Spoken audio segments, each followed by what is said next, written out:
Siempre le dije, ¿no? Que no juego ni para ser el mejor de la historia, ni el mejor del momento, ni nada de eso. Juego para intentar hacer las cosas bien, primero para el equipo, ya sea el Barcelona o la selección argentina, después para la gente y sobre todo para mí.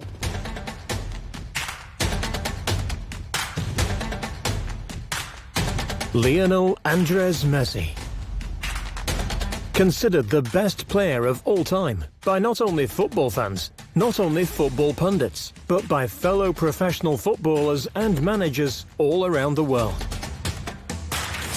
Hay gente que me dice, yo vi jugar a Pelé, yo vi jugar a Maradona.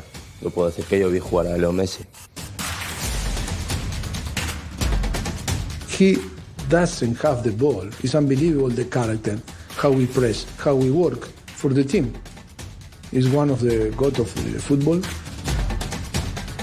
He has won a record-breaking 6 Ballon d'Ors, 6 European Golden Boots, and holds the record for most goals scored and assisted in La Liga. Es un premio para el grupo más que individualmente porque son muchos goles y solo no lo hice conseguir. After an almost career-ending diagnosis when he was just 11 years old, Messi went against all the odds and blew the world away with his incredible football skills. Statistics and history go out of the window, the way he's playing. Witness the life and career of one of the greatest players of all time and immerse yourself in the journey of Argentina's icon. Crecí, aprendí muchísimo y ahora intento de seguir agregando cosas a mi fútbol. This is the magician known as Lionel Messi.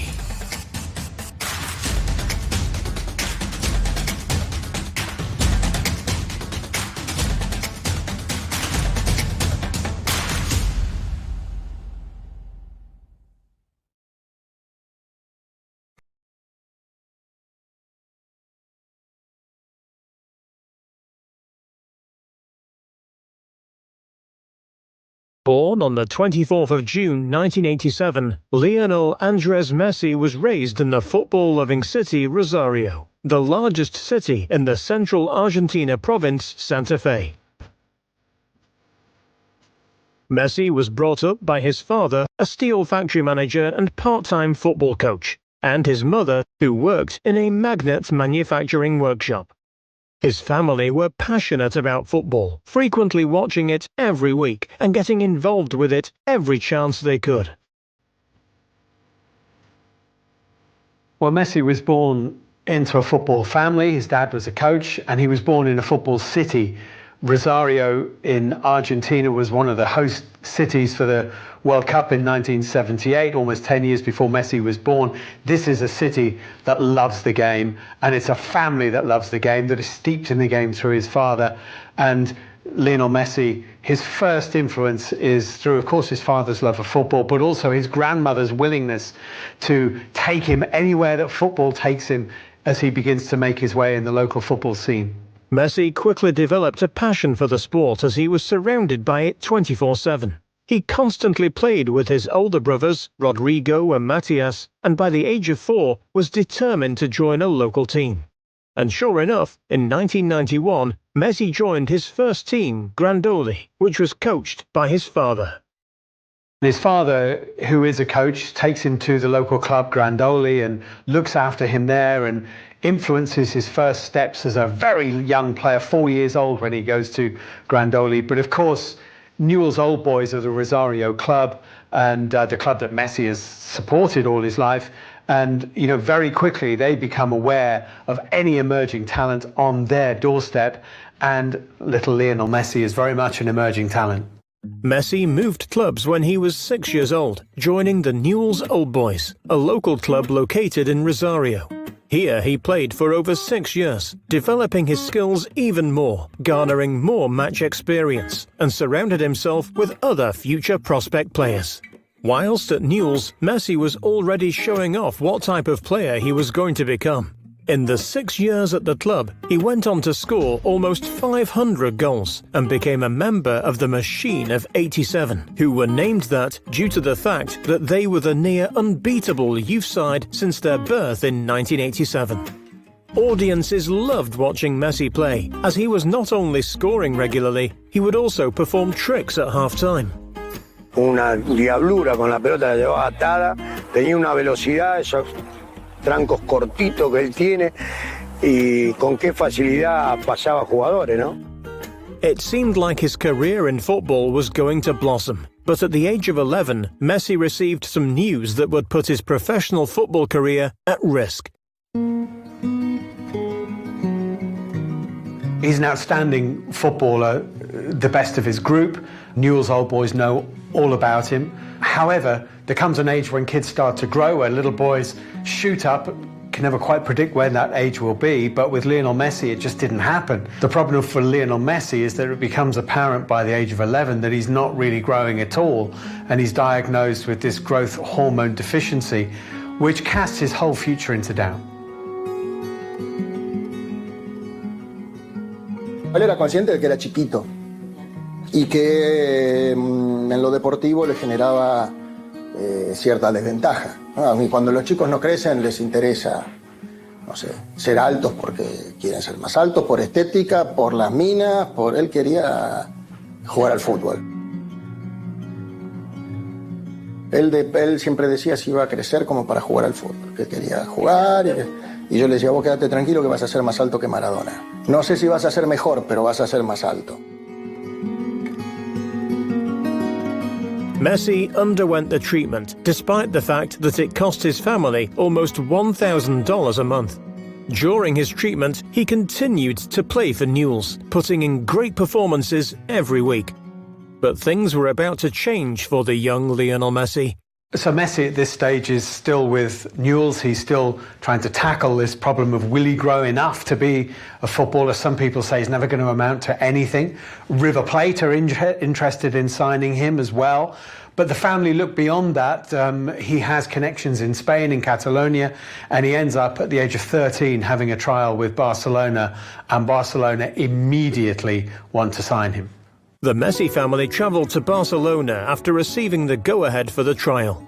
Almost immediately during the trial, Barcelona's first-team director, Charlie Rayac, wanted to sign him as he saw an instant talent. But unfortunately, due to his age and the fact he wasn't from Catalonia, the board of directors were hesitant to bring him in.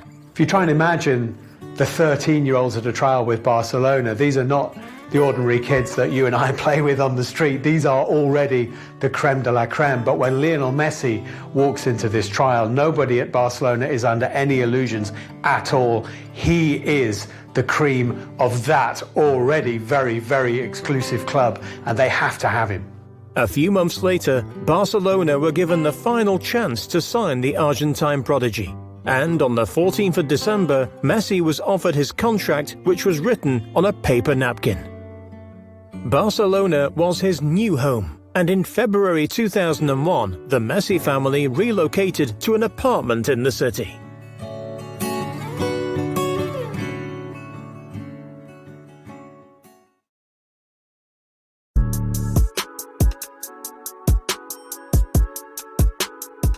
Despite being signed to one of the biggest clubs in Europe, Messi was finding it hard to integrate into the youth squad. Due to the Spanish footballing law, he was unable to play any games apart from friendlies and Catalan league games.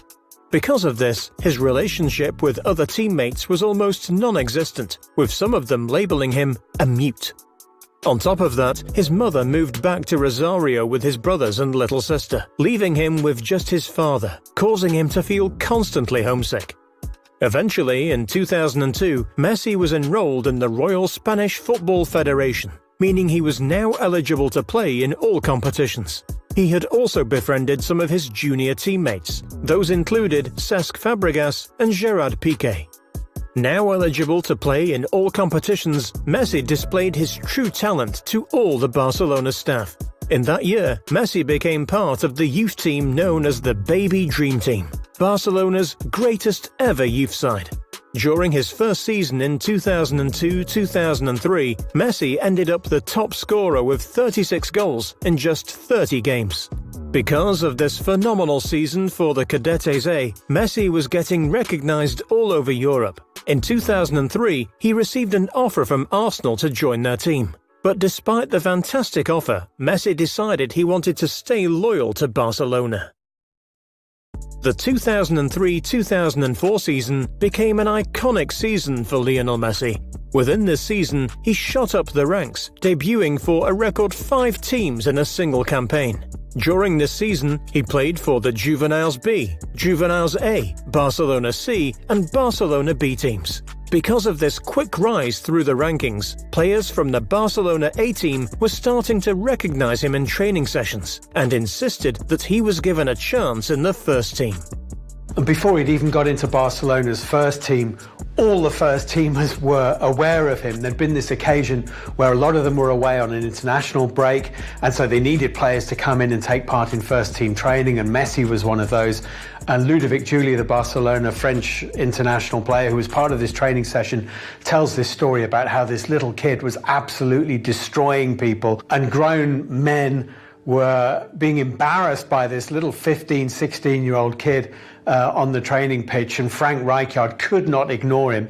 And very, very quickly, the Barcelona first team was saying, this boy has to be involved.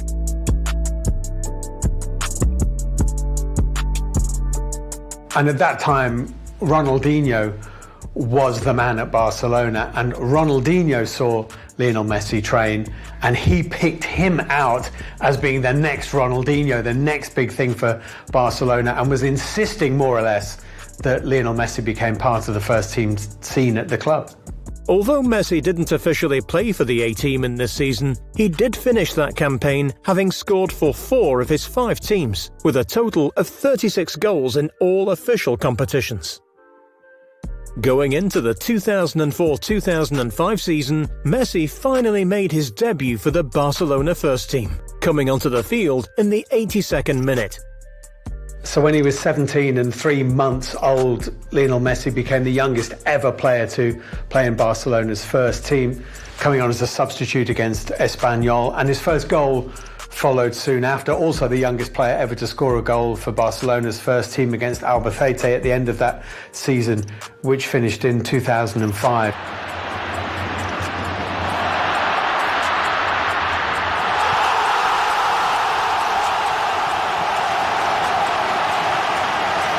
So now Lionel Messi, at the insistence of his teammates, is in the Barcelona side. Messi clocked over 77 minutes in just 9 matches for the Barcelona team during this season. He was also a regular player for the B team, and a key one as well. But by the end of the season, it was clear to both staff and fans that Messi was the next superstar in the making, and was going to become a key player in the 2005-2006 season.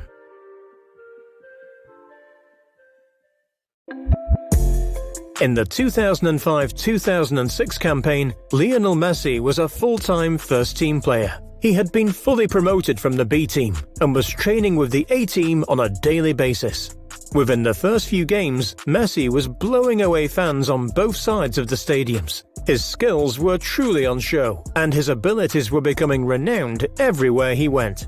While still a teenager, the world is taking note of Messi and recognizing that he is one of the greatest players already in the game at this very tender age. And what he has, I think, is this incredible low center of gravity, such acceleration, such tremendous pace. He can glide across the ground, but he's also got an incredible physical strength, which despite his size, you wouldn't imagine that he could be as strong as he is, but he is literally kicked from pillar to post, game in, game out, and it doesn't seem to affect him. He just gets back onto his feet and dribbles around people again, and it never seems to knock him. The 2 fullbacks, Belletti and Van Bronckhorst.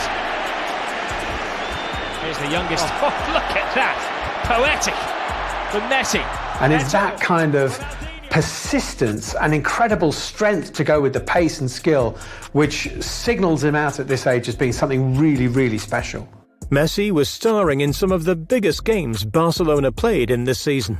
He played full games against their biggest rivals Real Madrid in La Liga and Chelsea in the semi-final of the Champions League. Together with players like Samuel Eto'o and Ronaldinho, Messi was easily becoming a key player for Barcelona and helped strengthen their attacking force. But unfortunately, near the end of the season, Messi suffered from a hamstring injury, which would put him out of the first team completely, meaning he would go on to miss the Champions League final against Arsenal in Paris. Messi was devastated by this, so much that he didn't even celebrate their win, something that he later came to regret. After fully recovering going into the 2006-2007 season, Barcelona were gradually declining in La Liga and European tournaments, but this didn't stop Messi's performance and actually helped him to develop more as a player. And despite the poor Barcelona form, this was actually Messi's most groundbreaking season so far. During this season, he went on to score 17 goals in just 36 games across all competitions.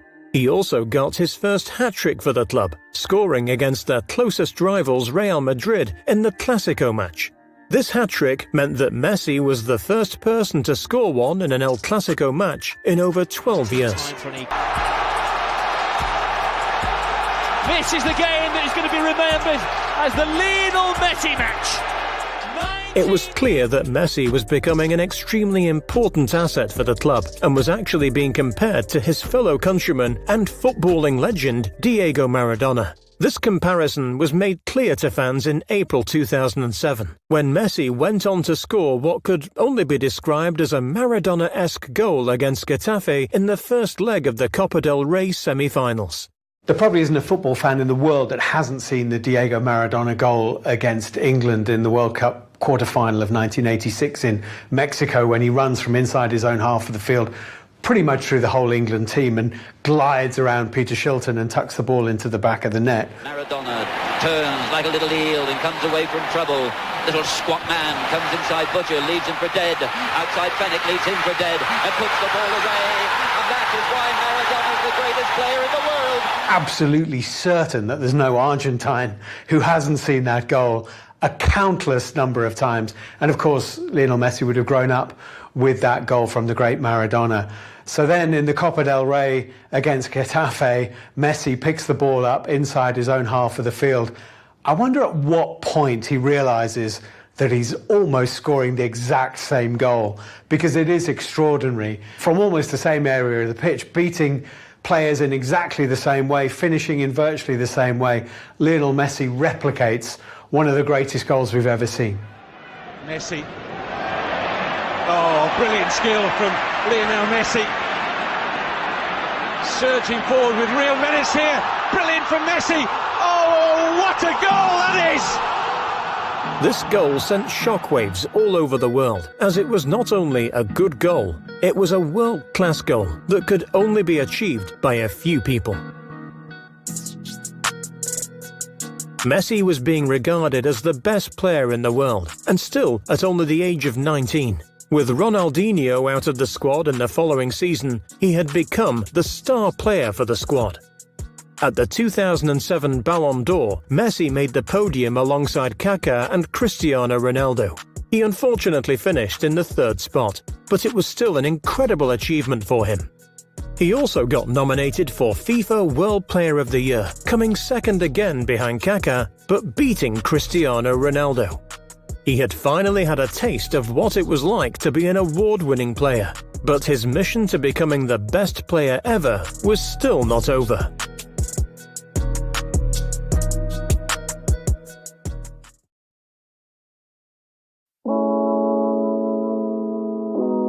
Going into 2008, Barcelona were failing to achieve any form of success. Their past two seasons had seen them trophyless and not even contenders for top position in La Liga.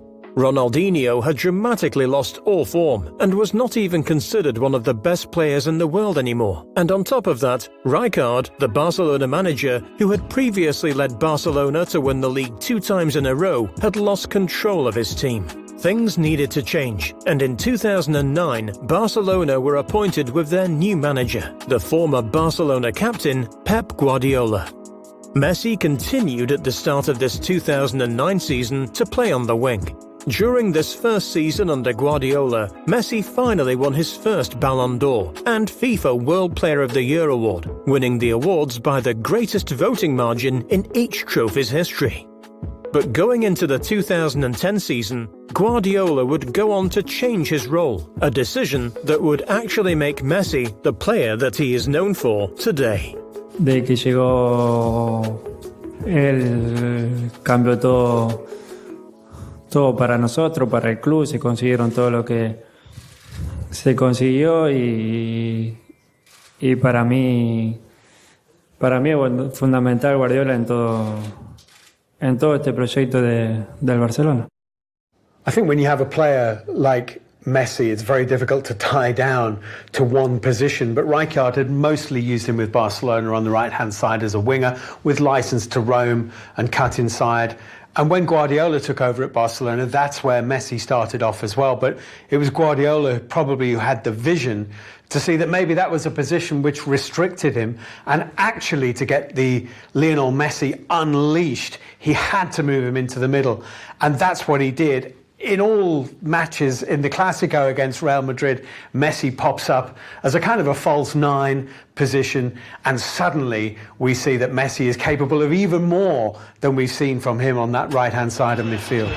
This could be a killer goal. Lionel Messi takes his time and walks it in. It may well be Barcelona's. Primero sería muy difícil encontrar a otro entrenador y que haga lo que consiguió él acá, todo lo que ganó y más que lo que ganó, cómo hizo jugar al equipo, porque si el Barcelona juega de esta manera desde hace 4 años es porque él lo hizo así, porque él lo quiso de esta manera, por cómo prepara los entrenamientos, por cómo prepara los partidos y por cómo quiere que juegue sus equipos. Creo que la imagen que dio el Barcelona durante estos 4 años habla por sí sola, ¿no? Por el juego que hace, por el reconocimiento que tuvo en todo el mundo, ¿no? No creo que haya tenido ayuda de nadie. Por algo en todo el mundo es reconocido como el mejor equipo del mundo y muchos dicen el mejor de la historia, así que no creo que tengamos que darle importancia a lo que se hizo. The false nine position became Guardiola's trademark, and for Messi, it helped him become much more of a threat in front of goal. During the 2009-2010 season, Messi went on to break the goal-scoring record for Barcelona, a record that had been set previously by the legendary Barcelona striker Ronaldo in 1996. So in 2009-10, Messi manages to equal this record of 47 goals scored by the Brazilian Ronaldo, the man that they called the phenomenon. And Messi manages to equal that, 47 goals in a season for Barcelona, a football club which has had as many great strikers as Barcelona have, and have had Ronaldo, the great Brazilian. Messi comes along and equals what he's done. I mean, it is extraordinary to do that. Season in, season out, Messi begins scoring goals at ridiculous numbers. Under Pep Guardiola, Barcelona were thriving again. Messi also went on to win his second Ballon d'Or and FIFA World Player of the Year award. Throughout the next few seasons, Messi continued to be a key playmaker and goalscorer for Barcelona. They went on to win the La Liga title once again, and in 2011, Messi finished the season with 53 goals and 24 assists, becoming Barcelona's all-time single-season top scorer and the first player in Spanish football to reach the 50-goal benchmark. On top of that, he once again won the Ballon d'Or, making this his third win, allowing him to become the 4th player in history to win the Ballon d'Or 3 times. But going into the next season, his previous groundbreaking record of 53 goals in a season would seem just like a drop in the ocean compared to his 2012-2013 campaign. Messi's not just a goal scorer, of course, he does so much more than that, but he was shattering records set by the greatest goal scorers of all time. Guys who did not much more than just score goals saw their records fall to a guy who did so much more than just score goals. In 1972, Gerd Müller had scored 85 goals in that calendar year for Bayern Munich and Germany. Well, in 2012, Lionel Messi scored 91, breaking that record. an extraordinary feat. 91 goals in a calendar year, averaging more than 1.5 goals per game in La Liga. It's insane. Como siempre digo, mi familia, la gente que me quiere, que está al lado mío en los momentos más feos, más duros, la que comparte conmigo las cosas lindas también. Al vestuario, que aprovecho para agradecer a los compañeros que vinieron, y como siempre digo, obviamente sin ellos no hubiese conseguido ni esta ni las dos anteriores, y bueno, como dije recién, a todas las personas que quieren el bien mío. Es un premio para el grupo más que individualmente, porque son muchos goles y solo no lo hice conseguir. Hay gente que me dice, yo vi jugar a Pelé, yo vi jugar a Maradona. Yo puedo decir que yo vi jugar a Lionel Messi.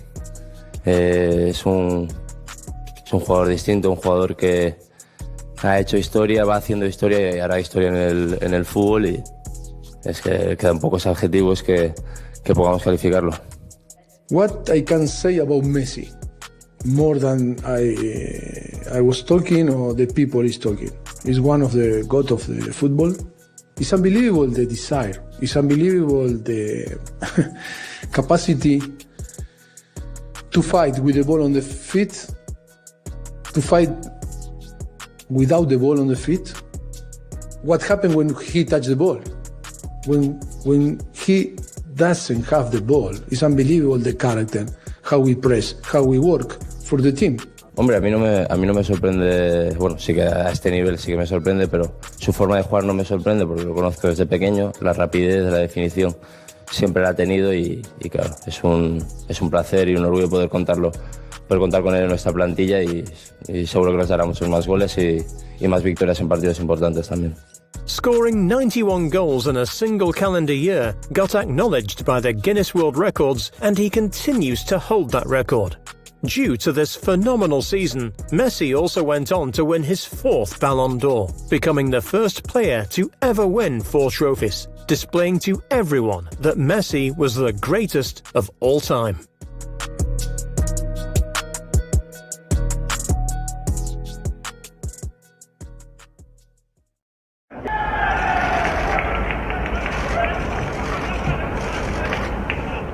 Heading into the 2013-2014 season, Barcelona seemed to be heavily reliant on Lionel Messi to win games and trophies. Barcelona is arguably the greatest club side of all time, and that alone would be daunting enough until you factor in this man.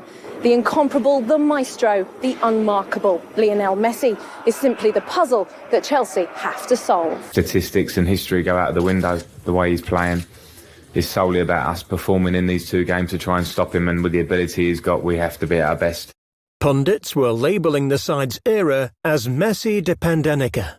However, going into the 2014-2015 season under the new management of Luis Enrique, new faces appeared within the Barcelona squad. These new faces would be Neymar and Luis Suarez, and together they were the incredible strike force known as MSN.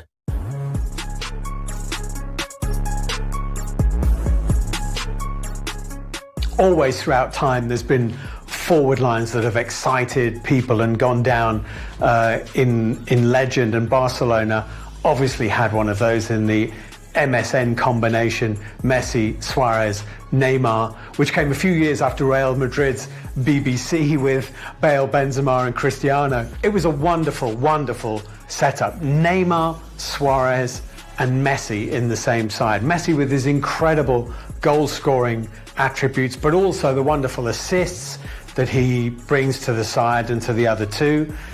Suarez, absolutely deadly in front of goal, a finisher supreme. And Neymar, the kind of maverick on the other side, unpredictable, can be performing at a level below the other two quite often, but can also on his day be absolutely sensational.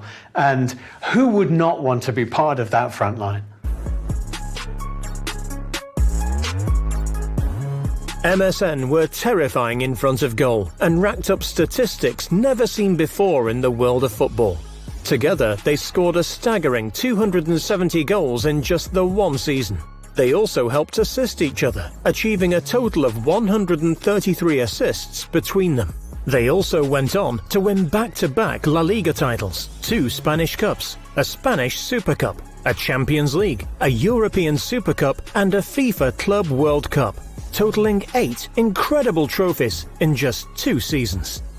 Siempre lo dije, ¿no? Que no juego ni para ser el mejor de la historia, ni el mejor del momento, ni nada de eso. Juego para intentar hacer las cosas bien, primero para el equipo, ya sea el Barcelona o la selección argentina, después para la gente y sobre todo para mí. A mí me hace sentir bien cuando me salen las cosas como yo quiero y así como vivo, por eso no tengo ningún tipo de miedo a lo que se dice. Estoy más allá de todo eso, para lo bien, para lo mal. With Messi, Suarez and Neymar at the wheel, Barcelona were achieving record-breaking seasons.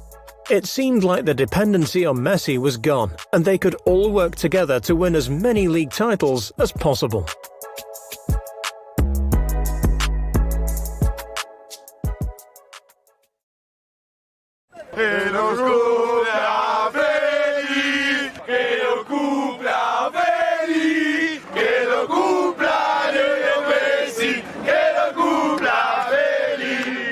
Un mundial es diferente a todo, ¿no? Jugar mundial, poder estar ahí, creo que es algo muy lindo, creo que están las mejores selecciones, que va a ser muy, muy difícil para todos.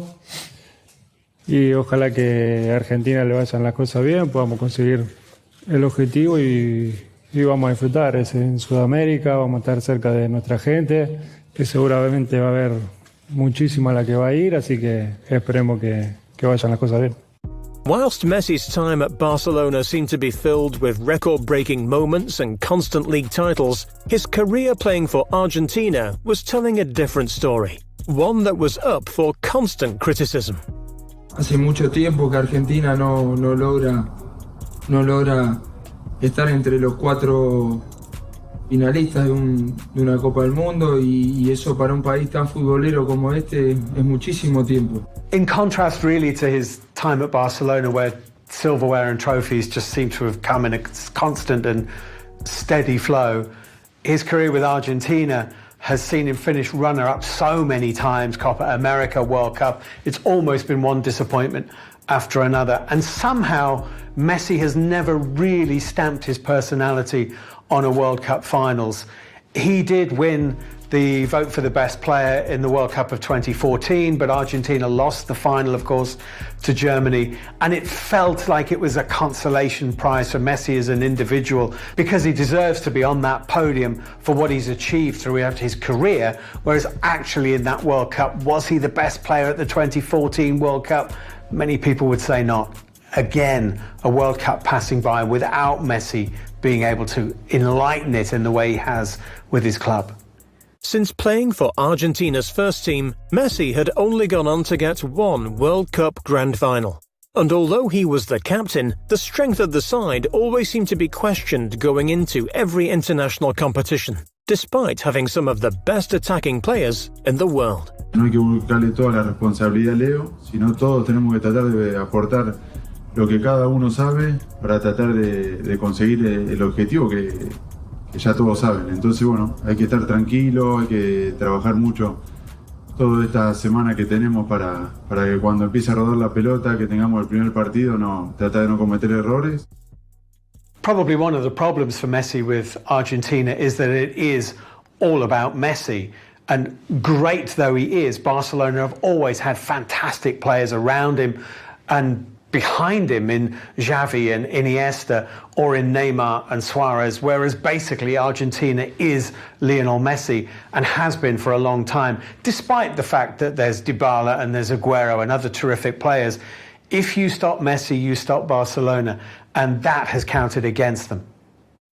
In 2016, after yet another disappointing display from Argentina at the world stage, Lionel Messi announced he was going to be retiring from international duty and not be performing for Argentina in the next World Cup.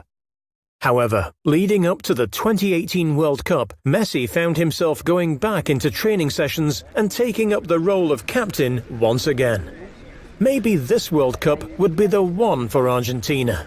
A chance for Messi to show that he could prove that Argentina weren't a dying force when it came to international tournaments. In the 2018 World Cup, Argentina were under the management of Jorge Sampaoli, who had previously worked wonders for Chile in 2012 up to 2016. But unfortunately for Argentina and Messi, this would be yet another disappointing year for the squad. But it would also go on to be a year that was filled with drama. So the 2018 World Cup finals were yet another disappointment really for Argentina and Lionel Messi. Messi missed a penalty in the opening game, a draw with Iceland, massive disappointment. And then they were absolutely crushed in Nizhny Novgorod by Croatia, where it seemed like the wheels were falling off completely. Kovacic, Rakitic, they're going to walk it in! Job done in style for Croatia. Argentina bedraggled, ragged, desperate, and with real work to do. Coach Sampaoli at this point seemed to lose the squad, and there were rumours flying around all over the place that Messi would then virtually take over the coaching position, that the players selected the team for the last group game, which was against Nigeria in St. Petersburg, which was one they had to win. There were 5 changes to the starting 11, and it appeared even that during that Nigeria game that the coach was consulting with Messi about substitutions. Messi scored a brilliant goal. Nigeria equalised. Marcos Rojo actually scored the goal that squeaked Argentina out of the group. A brilliant ball from somebody. They've got their goal! Argentina lives on! What a moment here! They came that close to not even getting out of the group. Tension seemed high within the Argentina camp during this World Cup, with a lot of pundits labelling this side Messi's Argentina. Even though they just got through the group stages, their next match against France was hit with yet again more disappointment. But alongside that, it also showed signs that Messi may not be the best player the world had ever seen when it came to performing on the world stage. And having got out of the group just with a narrow victory against Nigeria, Argentina came up against France in the first knockout game, and Messi was almost outshone by Kylian Mbappe, who was the bright young thing in the French side, went on to have a fantastic World Cup. It was a thrilling game which Argentina lost. And at the end of it, it just felt slightly that the mantle was being passed on. Good ball, Giroud, helped on here, Mbappe's got another one! 4-2! Argentina's final performance in the World Cup certainly wasn't the worst they had ever seen, and they did show some promise compared to previous games. But unfortunately, France were the better team, and Argentina's World Cup campaign was put to rest. Once again, they failed to achieve an international win, and once again, Messi had failed to prove himself on international duty.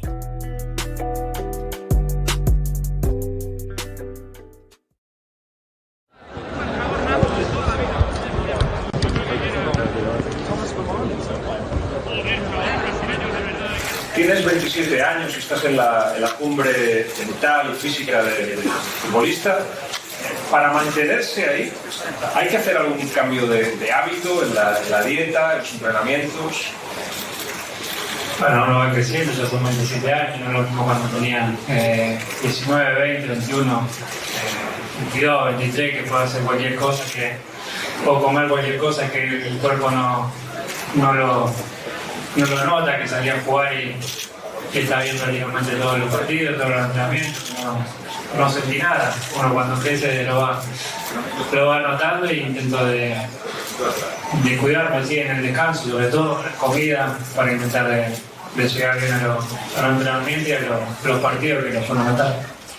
Back at Camp Nou, Messi was still achieving record-breaking seasons. During the 2015-2016 season at Barcelona, Messi went on to win his 5th Ballon d'Or, breaking yet again another record for most Ballon d'Ors achieved, an achievement that has only ever been done by one other player, Cristiano Ronaldo. There's obviously never any question that Lionel Messi wouldn't win the Ballon d'Or. He did it for the first time in 2010. He was 22 years old only. For Messi to be on that list, of course, is important. Any footballer is going to look at their legacy in terms of titles won, and those include individual titles as well as club titles. So if you are to be considered as one of the best we've ever seen, you have to win the Ballon d'Or. You don't have to win it 5 times, but you might as well. Moving on to the 2016-17 UEFA Champions League, Barcelona went on to win one of the best comebacks ever seen before in Champions League history. Barcelona beat Paris Saint-Germain 6-1 in their second leg after losing 4-0 in the first leg. MSN showed their true strength during this game, with Suarez opening the match with a goal within the first 3 minutes, Neymar scoring 2 goals and Messi scoring a penalty. Neymar displayed their true skill as a squad, and despite losing out during the Champions League quarter-final to Juventus, that one game stood out as one of the best displays of Barcelona's strength and determination as a squad. 2017, Barcelona lost Neymar to PSG. It was the end of the MSN trio. But despite the recent loss of one of their strongest strikers, Barcelona still went on to win the 2017-2018 La Liga Championship, making this their 25th trophy.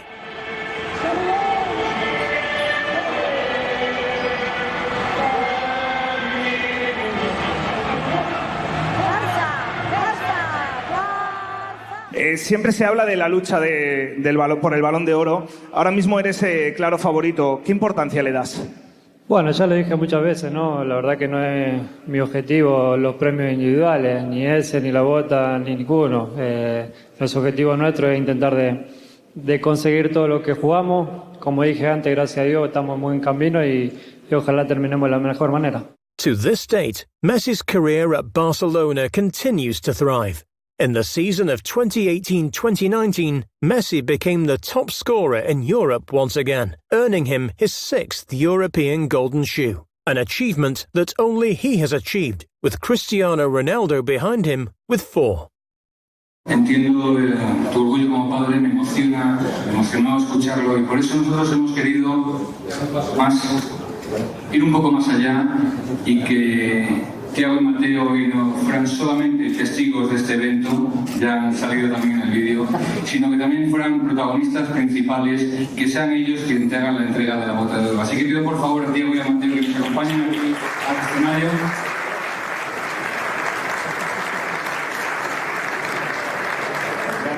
Bueno, como decía, es lo que amo, el fútbol, pero nunca imaginé tanto. Como vos decís, sí, fruto del trabajo, del esfuerzo y sobre todo, como vos bien dijiste, de los compañeros, ¿no? Estoy en el mejor equipo del mundo, tengo al lado a los mejores del mundo en su puesto y eso hace que todo sea más fácil y que yo pueda conseguir estos premios como también nuestros compañeros de equipo también lo consiguieron. Lo dicen tus técnicos, lo dicen tus compañeros y yo creo que también lo dice el público en general y tú lo debes decir, estás en un estado de forma excepcional. ¿Tienes algún secreto? ¿Te cuidas más que antes? Es que no es normal, bueno, no es normal, lo que tú haces no suele ser normal, pero ¿te llama la atención cómo estás de bien? Bueno, la verdad que gracias a Dios sí que me encuentro muy bien en lo anímico, en lo físico. Y bueno, van pasando los años y uno intenta de seguir cuidándome como lo hice durante toda mi carrera y aún mucho más porque los partidos cada vez son más exigentes, cada vez más partidos, poco tiempo de descanso y bueno, trabajando para que esto continúe así.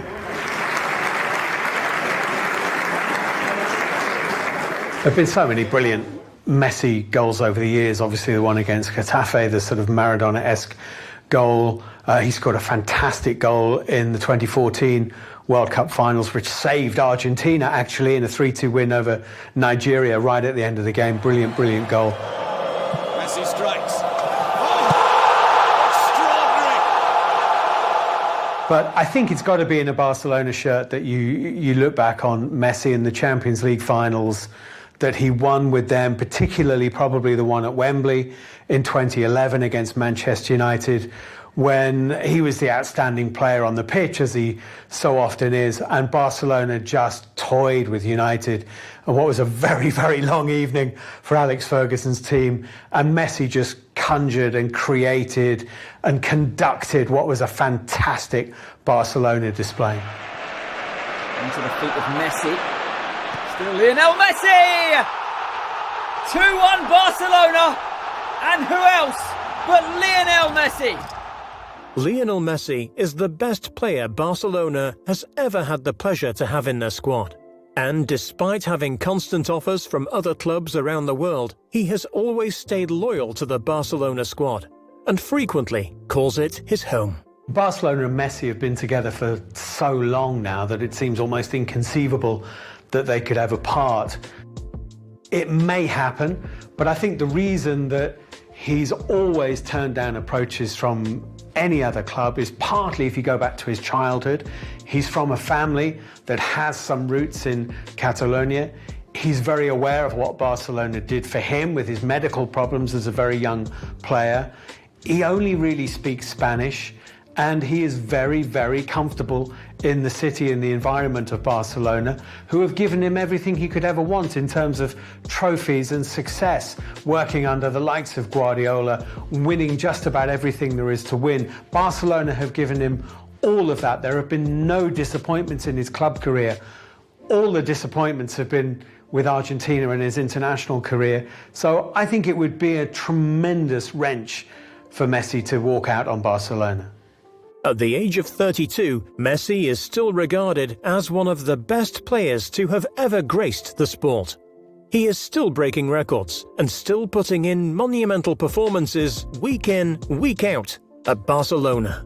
In December 2019, Lionel Messi once again shattered another world record as he went on to win his 6th Ballon d'Or trophy, beating Liverpool's Virgil van Dijk and Juventus's Cristiano Ronaldo for the title of the world's greatest player.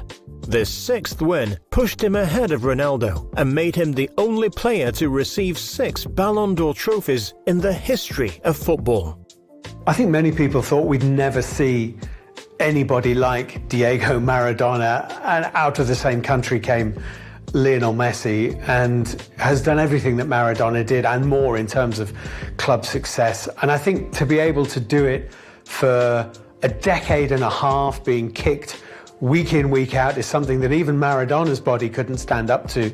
And Messi has done that. It's the sheer consistency, the incredible numbers of goals every season, not just a season now and again, but every season, which actually has to probably put Messi even above Maradona, and that is really saying something. But although he is known for his skills on the pitch, he is also known for his brand deals. Since 2006, Messi has had an ongoing partnership with Adidas, supplying him with boots and clothing. In 2017, the brand took this relationship a step further, pushing forward a lifetime sponsorship deal with him. To this date, he is frequently promoting their merchandise and hosting their events. Hoy presentamos tus nuevas botas y quería preguntar qué es lo que más valoras a la hora de cambiar de botas. ¿Qué condiciones indiscutibles tienen que tener para que te sientas cómodo? Que no cambien tanto a las anteriores, ¿no? Que sea más o menos parecida a lo que vengo usando anteriormente, ¿no? Por el tema de la comodidad. Creo que para nosotros lo fundamental es sentirnos bien con lo que usamos, sentirla cómodo. A veces lo que hacen las botas, buscan muchas diferencias, muchas cosas para hacer la bota más visible, pero nosotros lo que queremos es comodidad a la hora de jugar, nada más. ¿Y participas en el proceso de diseño de tu propio calzado, además de los temas técnicos de las botas? La verdad que sí, porque como dije recién, lo que pretendo y me gustaría siempre es estar cómodo con lo que uso, y por eso me involucro en lo que hacen para intentar de juntos hacerlo lo mejor posible. Alongside that, he has also worked with brands such as Pepsi and EA Sports, having his face on the front of their products and having him star in their commercials. But in 2019, he also opened up his own clothing brand, The store, known as the Messi Store, sells branded clothing that has been endorsed and selected by Messi himself.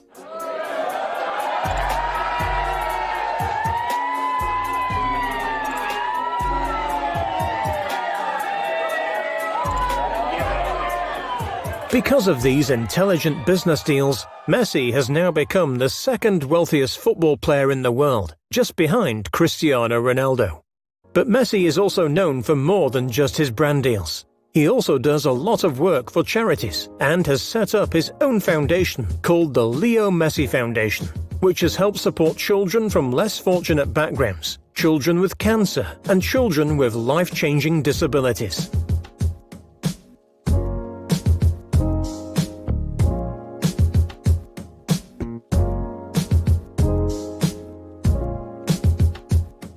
It's safe to say that he has inspired millions all over the world, and although he is one of the quietest and reserved players in the sport, everyone knows the name Lionel Messi because of his incredible performances on the pitch and his community work off the pitch. Well, a whole generation of kids, boys and girls, have been absolutely inspired by Lionel Messi to play the game and to pretend to be Messi in the back garden, in the streets, in the yard. And that's probably his legacy around the world. I think his legacy in Argentina is probably quite a burden for him to bear, because for all that he's done it in Europe. He hasn't really done it with the national team. They haven't won a World Cup or a Copa America while he's been a part of that squad. So while he satisfied the world, perhaps back in Argentina, they're still hungry for the next Messi who can do even more. Messi's legacy will live on for years to come, and although he is approaching retirement age, his ability is still at a world standard. He is the captain of Barcelona and one of the most idolized players of all time. No matter how long he keeps playing for, he will always be remembered as one of the greatest players of all time. Well, it's really difficult to imagine that there's anything about Lionel Messi's life in Barcelona and with Barcelona Football Club that isn't very nice indeed. However, he's never played in his native Argentina. He's never played a senior game in that country. It may be that he goes back to Rosario and decides he wants to play for Newell's Old Boys, the club he supported, in the way that Diego Maradona was always linked with Boca Juniors and couldn't resist going back there. It may be that Messi decides that he does want to go back and play for his public in his city with his club. He is the magician, and the name Lionel Messi will forever live in the history books. Intenté quedarme con todo lo que aprendí desde que empecé en el primer equipo hasta el día de hoy. Intenté de seguir creciendo, como lo dije siempre, en la etapa que tuvo Guardiola, más allá de los títulos que se consiguió, que siempre es lo importante al final. Yo como jugador crecí y aprendí muchísimo y bueno, y ahora intento de seguir agregando cosas a mi fútbol.